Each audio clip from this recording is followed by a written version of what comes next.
ரெக்கையுள்ள குஞ்சு இது, கூடு ஒன்றும் தேவையில்லை. புத்தியுள்ள பிள்ளை இது, கெட்டு நிக்க போவதில்லை. தாயொருத்தி இருந்தா ஒரு தந்தை உண்டு கேளம்மா.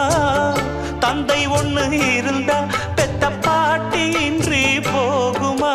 தெருவோரம் கிடந்தும் அனாதை இல்லை. உறவென்னை வெறுத்தால் தினம் தருவேன் தொல்லை. கெட்டாலும் பட்டாலும் உன் பேரன்தான். என்னடி ஞான பெண்ணே, உண்மை சொல்லடி ஞான பெண்ணே.